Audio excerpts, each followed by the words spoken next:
तू है तो हौसला है जान है, तेरे होने से जिंदगी आसान है. हा मेसेज रीनाने सकाळी मला पाठवला.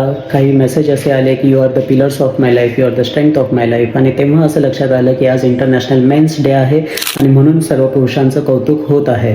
तर आजच्या या व्हिडिओच्या माध्यमातून मला सगळ्या पुरुषांना हे सांगायचं आहे की आपण असण्यामुळे आपल्या अवतीभोवतीच्या महिलांचं जे आहे ते एक प्रोटेक्टिव्ह एन्व्हायरमेंट त्यांना क्रिएट व्हायला पाहिजे, त्यांना सेक्युअर फील व्हायला पाहिजे. त्या जेव्हा सोसायटीमध्ये वावरतात त्यांना इनसेक्युअर फील नाही व्हायला पाहिजे. तर ही पूर्णपणे जबाबदारी पुरुषांची आहे आणि त्यामुळे पुरुषांनी काय केलं पाहिजे की आपल्या अवतीभोवतीचे जे पुरुष मंडळी आहेत किंवा तरुण मुलं आहेत किंवा लहान मुलं आहेत त्यांच्यावरती अशा पद्धतीचे संस्कार व्हायला पाहिजे की त्यांची अपब्रिंगिंगच होत असताना त्यांच्या मनामध्ये मुलींविषयी, फिमेल्सविषयी एक रेस्पेक्टचं स्थान व्हायला पाहिजे.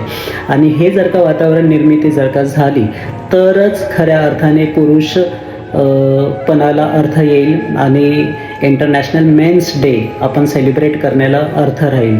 तर हाच मेसेज मला द्यायचा आहे आजच्या या दिवसाच्या निमित्ताने. तुम्हा सर्वांना शुभेच्छा. माझं नाव अतुल आणि keep watching us for more videos like this. Thank you so much. Take care. Bye bye.